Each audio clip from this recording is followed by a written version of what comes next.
ఓ చిన్న కథ చెప్పి ముగిద్దాం. సార్ చెప్పండి. అంటే ప్రపంచము లైఫ్ని ఎట్లా చూస్తుంది, ఇది నేను రాసిన జ్ఞానోదయ కథలో ఒక కథ. ఓకే, అందులో ఇది ఒక కథ. అంటే నాకు 2009లో మైండ్ దొబ్బినప్పుడు చాలా కథలు రాసిన, దానికి జ్ఞానోదయ కథలని పేరు పెట్టారు. వండర్ఫుల్ అండి, చాలా విషయాలు తెలుసుకున్నాను నేను. చాలా బాగా అనిపించింది ఇవాళ మీతో మాట్లాడటం. సో చివరిగా ఒక చిన్న ర్యాపిడ్ ఫైర్ ఆడి. తప్పకుండా. అదృష్టం ఉంది అనుకుంటే ఉందనుకుంటా, అంటే కాస్మిక్ కోఇన్సిడెన్స్ అంతే.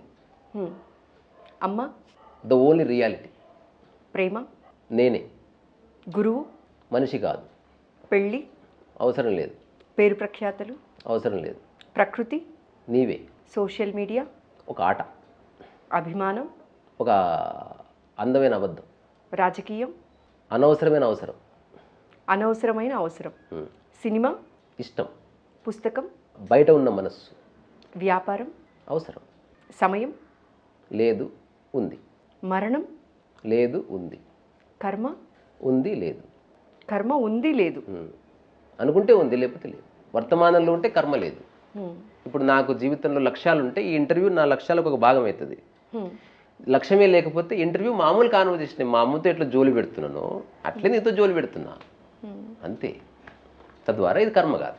RGV beautiful mind. Beautiful mind. ఎందుకంటే అతని మైండే నాకు పరిచయం. అతనితో మేబీ ఒక 1 మంత్ ఉంటే ఇంకో స్టేట్మెంట్ ఇవ్వచ్చు. ప్రస్తుతానికి అతని మనస్సు నాకు ఇష్టం. రమణ మహర్షి నా హృదయం. ఇష్టమైన పుస్తకం చాలా ఉన్నాయి.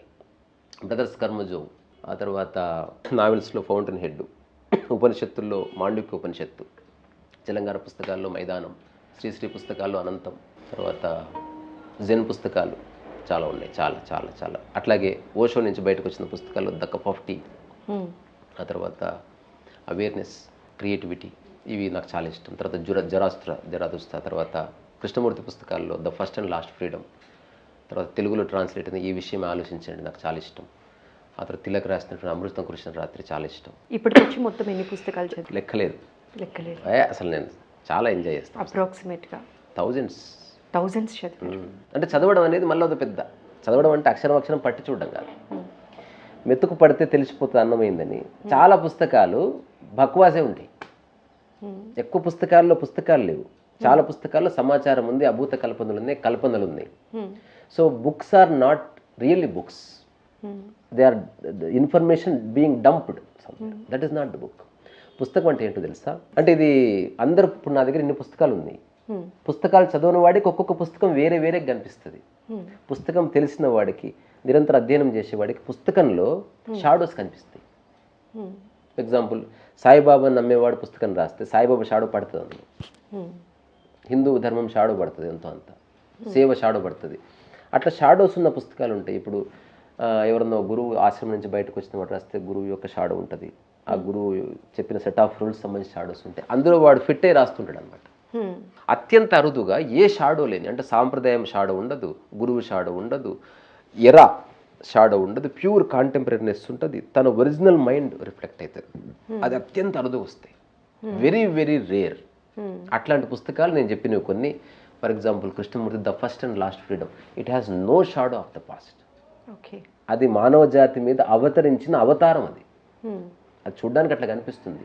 మత గ్రంథాలేమో కొన్ని వేల ఏళ్ళ నుంచి ఉన్నందుకు వాటికంటూ ఒక శాంక్టిటీ ఉంటుంది. మనం దాన్ని డిస్టర్బ్, మా భగవద్గీత మంచిదే చెడ్డదని చర్చలో పడకూడదు. నచ్చితే చదువుకో, లేకపోతే ఇంట్లో పెట్టుకో, పుణ్యం వస్తుంది. ప్రామాణికం అంటేనే అది ఎలా అర్థం కావాలో అలాగే అర్థం కావాలి, నీకు నచ్చిన అర్థం చేసుకునేది కాదు. సో కృష్ణమూర్తి బుక్ నిజమైన ఆధ్యాత్మిక ప్రామాణిక గ్రంథం. నిన్ను పరిశాన్ చేస్తుంది, అబ్సల్యూట్లీ షాక్ చేస్తుంది నిన్ను. అట్లాగే ఓషో నుంచి వచ్చిన సాక్షి అనే పుస్తకం, it is not an ordinary book. మిగతావంతా ఫిలసాఫికల్ ఉంటుంది కదా. సాక్షి అనేది ఓషో సాక్షిగా ఉంటే తప్ప చెప్పలేడు ఆ మాటలు, అది ఊహించి చెప్పేది కాదు. అట్లా అత్యంత అరుదుగా. ఎగ్జాంపుల్, అయాన్ ర్యాండ్ రాసినటువంటి Anthem, Fountainhead and Atlas Shrugged ఉన్నప్పటికీ యాంథమ్ నాకు చాలా కనెక్ట్ అయింది. బికాజ్ అందులో ఒక ఒరిజినల్ థాట్ ఉంది. మన భారతీయ ఆధ్యాత్మిక వాంగ్మయానికి సంబంధించినటువంటి ఒక మూల వస్తువు అందులో పెట్టింది. ఆమె కూడా తెలియదు, అది ఆశ్చర్యం. సో ఇట్లాంటి యాంథమ్ అనే బుక్ ఉంది. లేకపోతే తెలంగాణ రాసిన కొన్ని కథలు ఉంటాయి, పాపం అనే పేరుతోటి. అసలు నేను థ్రిల్ అయిపోయినా. అసలు తెలంగాణ ఉంటే వెళ్ళి కలిసి నేను ఇంత భోజనం వండి పెట్టి ఒక్క మాట I don't want to speak to these people. Ramana Maharshi ఉంటే ఒక్క మాట మాట్లాడేవాడిని కాదు. అవకాశం ఇస్తే ఇంత భోజనం పెడుతుంటే వండి పెట్టి, లేదా దూరంగా ఉంటే నువ్వు బొమ్మ వేసి అడబెడుతుంటే నచ్చిన అడిగేవాడిని కాదు. అడిగేదావా నువ్వు యు ఆర్ డూమ్డ్. వాళ్ళకి చూసే కళ్ళు ఉన్నాయి, చూస్తారు. Who the hell are you to ask them. చూడు అక్కర్లేదు, అక్కడ నువ్వు అడుక్కోక్కర్లేదు. They are aware of their surroundings. మరి మీకు ఎంతో నచ్చిన చలంగారి చివరి కాలంలో గడిపింది అరుణాచలం. నన్ను కలిసి ఉంటే బాగుండేది. ఆయన అరుణాచలంలో ఆయన జీవ సమాధి ఉంది, అలాగే మన రమణుల వారిది కూడా ఉంది కదా, ఎప్పుడైనా వెళ్ళారా? వెళ్ళాను. వెళ్ళొచ్చా? ఓకే. రమణ మహర్షి ఆశ్రమంలో ఒక 2-3 నిమిషాలు ఉండి నేను ఆయన స్టాచ్యూ చూడడానికి పోయినా బేసికలీ. ఓకే. అక్కడ జనాలు వాళ్ళ సోకాళ్ళు గంభీరమైన ముద్రలు అవన్నీ మనకు సంబంధం లేదు వాటితో. ఇక్కడ అర్థం చేసుకోవాల్సింది, ఏ గురువు దేన్ని పట్టుకుని ఉన్నాడో అందరు దానికోసం వెళ్తారు. ఎగ్జాంపుల్, ఇప్పుడు ఓషో అనగానే అక్కడ గీలెన్స్ ఉండదు, డిస్కషన్స్ ఉంటాయి, ఒక రాడికల్ నేచర్ ఉంటుంది. అట్లాంటి మైండ్స్ ఉన్న వాళ్ళకి ఓషో నచ్చుతాడు. సాంప్రదాయము, పసుపు గిసుపు నచ్చితే జీఎస్ స్వామి నచ్చుతాడు. శివుడు గివుడు ఇట్లా అంటే నీకు సద్గురు నచ్చుతాడు. నిశ్శబ్దంగా ఉండాలంటే రమణ మహర్షి నచ్చుతాడు. డ్యాన్స్కి ఏం చేస్తావు ఇస్కాన్ నచ్చుతుంది. సో అల్టిమేట్గా నీకు నచ్చిన దానికోసం వెతుకులాడుతున్నావు, వాళ్ళ క్వాలిటీ కోసం కాదు.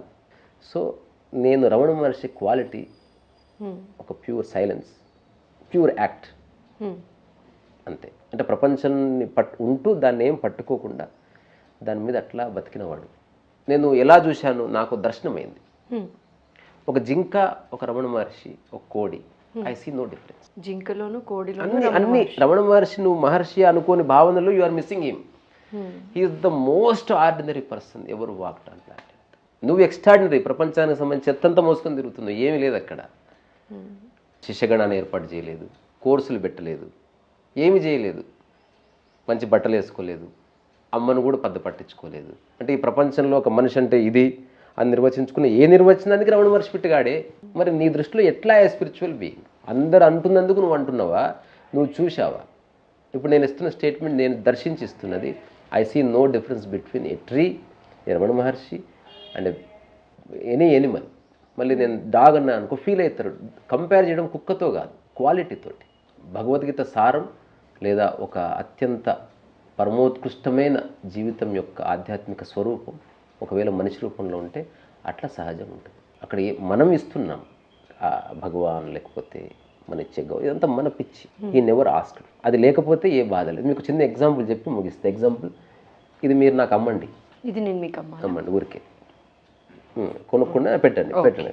ఇప్పుడు ఎవరైనా ఈ చిన్న టెస్ట్ చేసుకుంటే జీవితంలో బాధ రాకుండా ఉంటుంది. ప్రాక్టికల్. ఇది మీరు కొనుక్కునే ముందు ఒక్కసారి క్వశ్చన్ చేసుకోండి, ఇది పోతే బాధ వస్తుందా లేదా? కొనుక్కునే ముందే.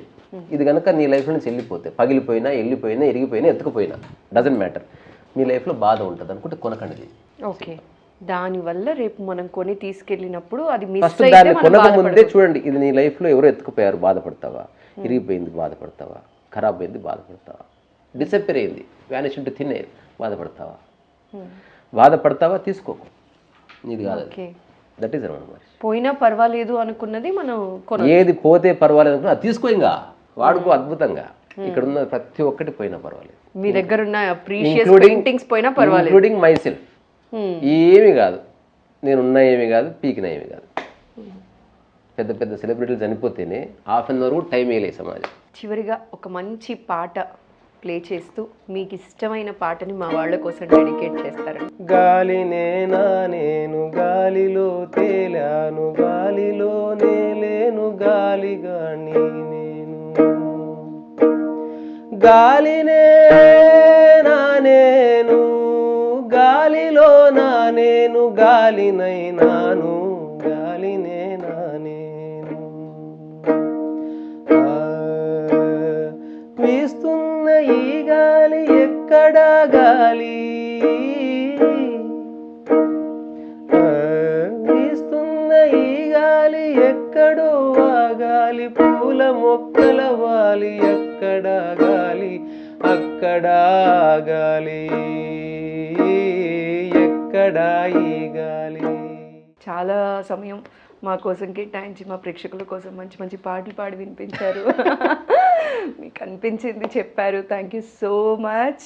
మరోసారి స్పెషల్గా థ్యాంక్స్ తెలియజేస్తూ నమస్కారం అండి. సో వినే వాళ్ళకి మీలో ఉన్న క్రియేటివిటీకి సో మీకు ఇలాంటి అవకాశాన్ని ఇచ్చిన ఎవరైనా సరే వాళ్ళలో ఉన్న క్రియేటివిటీకి, వాళ్ళ ఓపికకి, వాళ్ళ విజన్కి ఇక్కడి నుంచి నేను శిరస్సు ఉంచి నమస్కారం చేస్తున్నా. అన్కండిషనల్గా యాక్సెప్ట్ చేయండి రీసాలోస్ వాయిస్.